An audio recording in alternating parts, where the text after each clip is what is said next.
महाभारत में भीम और दुर्योधन के बीच गदा युद्ध का वर्णन बहुत ही रोचक और महत्वपूर्ण है। यह युद्ध महाभारत के अंतिम दिन हुआ था। भीम और दुर्योधन की प्रतिद्वंद्विता बहुत पुरानी थी और कुरुक्षेत्र युद्ध के अंत में ये दोनों योद्धा आमने सामने आ गए। युद्ध के इस अंतिम चरण में जब सारे योद्धा मारे जा चुके थे और दुर्योधन अकेला बचा था, उसने गदा युद्ध के लिए चुनौती दी। इस चुनौती को स्वीकार करते हुए भीम ने गदा उठाई और दोनों के बीच भयंकर युद्ध शुरू हुआ।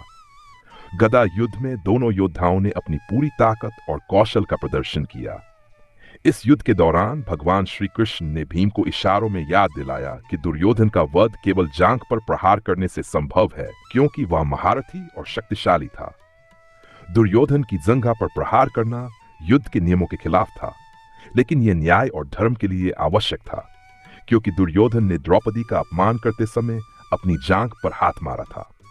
भीम ने श्री कृष्ण के इशारे को समझते हुए दुर्योधन की जांघ पर गदा का प्रहार किया, जिससे दुर्योधन नीचे गिर गया और गंभीर रूप से घायल हो गया। इस प्रकार भीम ने दुर्योधन को पराजित किया और महाभारत का युद्ध समाप्ति की ओर बढ़ा। इस गदा युद्ध में भीम का क्रोध, द्रौपदी का अपमान, धर्म की रक्षा और श्री कृष्ण की रणनीति का मिश्रण देखने को मिलता है।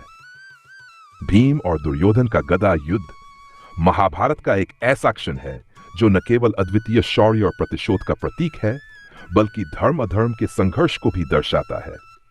इस युद्ध से पहले दुर्योधन ने युद्ध भूमि छोड़कर अपने आप को बचाने के लिए एक झील के भीतर प्रवेश कर लिया था, क्योंकि वह जानता था कि पांडवों के साथ आमने सामने का युद्ध उसके लिए घातक हो सकता है।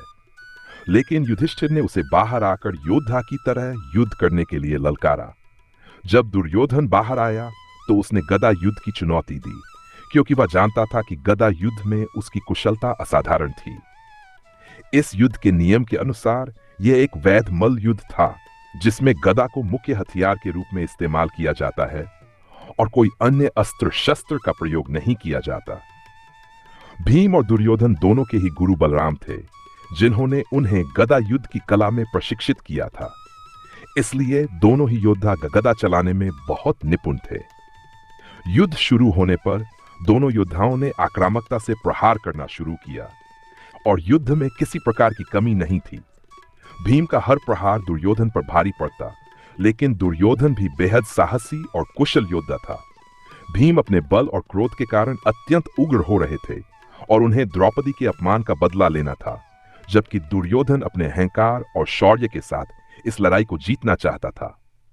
युद्ध के बीच भगवान श्री कृष्ण ने संकेत में भीम को समझाया कि अगर दुर्योधन को हराना है तो नियमों का उल्लंघन करके उसकी जंघा पर प्रहार करना होगा, क्योंकि दुर्योधन का शरीर वरदान के कारण अत्यधिक कठोर था और उसकी जांघ के अलावा अन्य कोई भी अंग उससे आसानी से नहीं टूट सकता था। श्री कृष्ण के इशारे पर भीम ने दुर्योधन की जांघ पर जोरदार प्रहार किया। इस प्रहार से दुर्योधन गंभीर रूप से घायल हो गया और जमीन पर गिर पड़ा। यह प्रहार युद्ध के नियमों के विरुद्ध था, लेकिन यह अन्याय के समक्ष न्याय की विजय का प्रतीक था।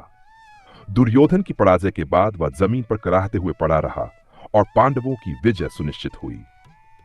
इस युद्ध ने यह संदेश दिया कि अधर्म का अंत निश्चित है, चाहे उसके लिए किसी विशेष रणनीति का सहारा क्यों न लेना पड़े। भीम और दुर्योधन के इस गदा युद्ध का यह प्रसंग महाभारत की एक महान घटना मानी जाती है, जिसमें अन्याय, बदले की भावना, वीरता और धर्म की रक्षा का संगम देखने को मिलता है।